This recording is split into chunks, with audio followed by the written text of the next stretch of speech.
YouTube, how's everybody going? How's everybody doing?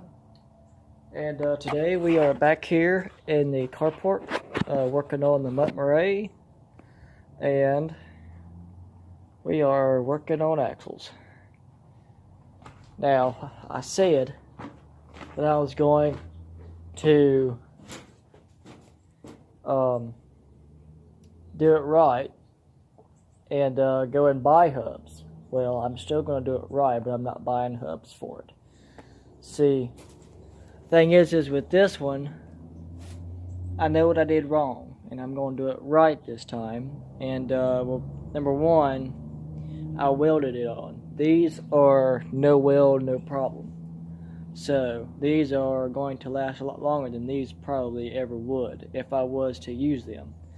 But due to the fact that I'm not using them, and I got to thinking, you know, what if I cut the center ring, this little ring right out of this hub, and just bolted it to that. So that's pretty much what I did. And I've got this one done, got my grinder out, and now I'm just going to flip it over and do that one. So, yep, more to come. Alright, so as you can see, I got the lip cut off and everything, and I have the rim sitting on here as about as centered as I can get it. And now the thing we're waiting on is for the battery for my drill to charge up. The one in the garage, the one in there is, I think, on about its last leg. I'm going to have to put it on the charger too. But yeah. Next thing you'll see is stag with lug nuts on it.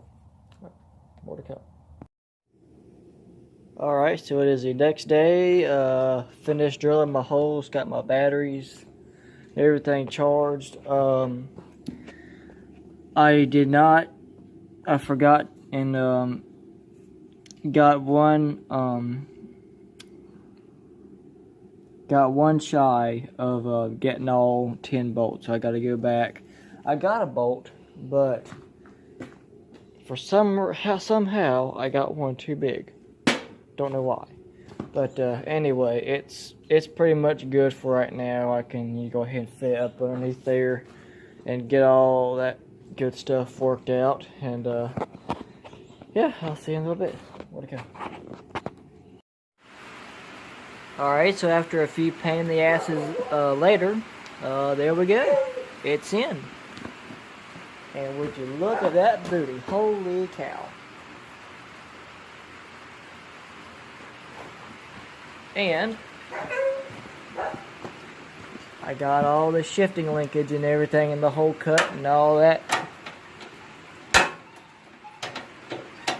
all sorted out. Go through them. Won't exactly know which one is which yet until I get it running and you know, I get it an actual belt on it and everything. But see here, this I'm pretty sure is first. Then this I'm pretty sure is second. And this, I'm pretty sure, is third, because this is the hardest one to turn with this thing up on the jack and turning the wheel. And this one, I'm pretty sure, is reverse. So, that's obviously neutral. So, with that being said and done, we need to start working on other things on this thing. See, what do we got to do? We got to get the wiring and electrical done, which will probably come here soon.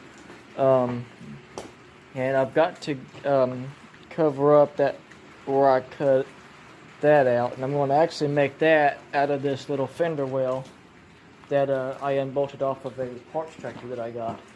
So yeah, I think I'm going to start doing that, and then once I get that done, then I can actually make room and have clearance for electrical stuff. So I'm going to go ahead and start doing that here. So yeah. stay tuned.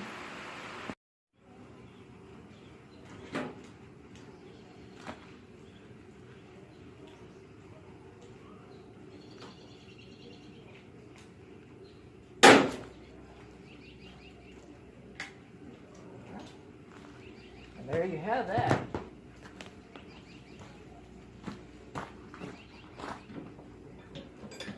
Holy crap, that's strong.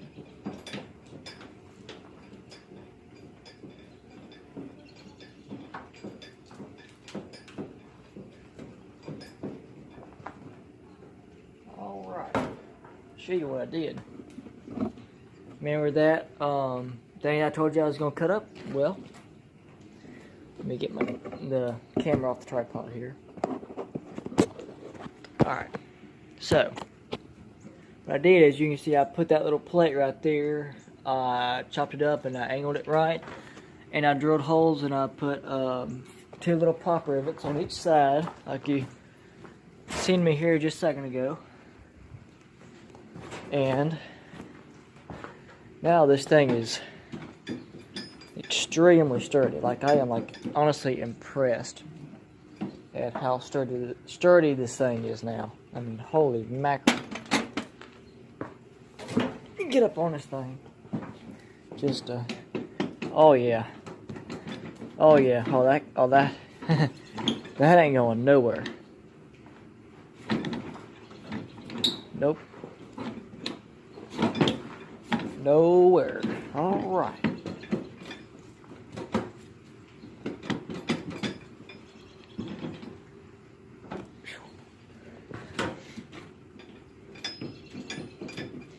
Alright, now that we can cross that off the list, I don't honestly know what I'm going to do about that. I'm probably just going to leave this the way it is for right now and then change it later, or maybe do something with that. But that definitely needed to be have some kind of structure behind it, because you saw how wobbly it was before.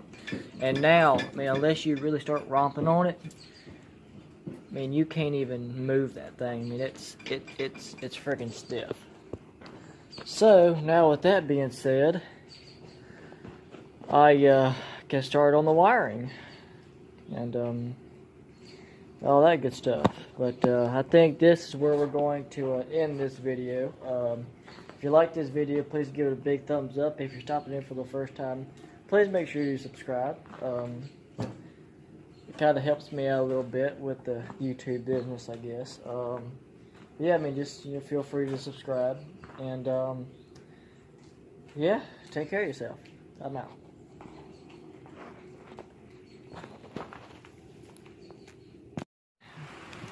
Alright, so I kind of forgot to mention this in the video. It's going to kind of be like a PS thing, but the reason I decided to do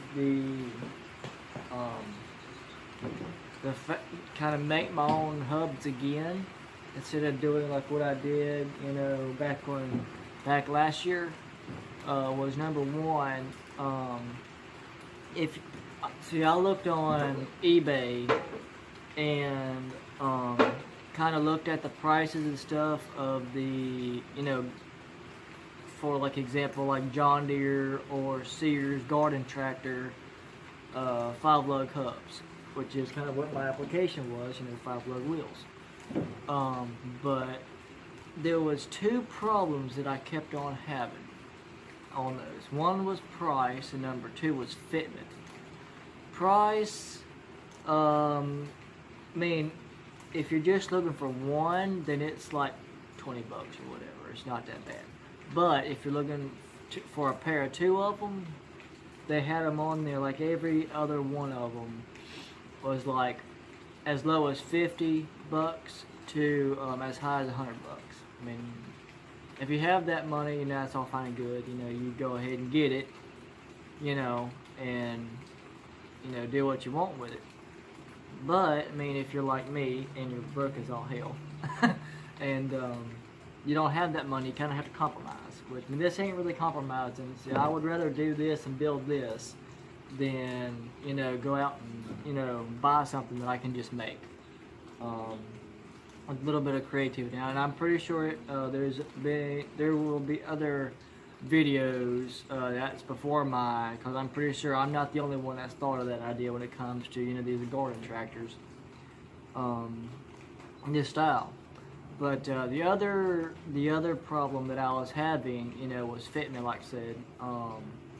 But you know, if you look inside the inner diameter, all of them, like the early to like late 70s, like when they had like the GT and the SS16 and the ST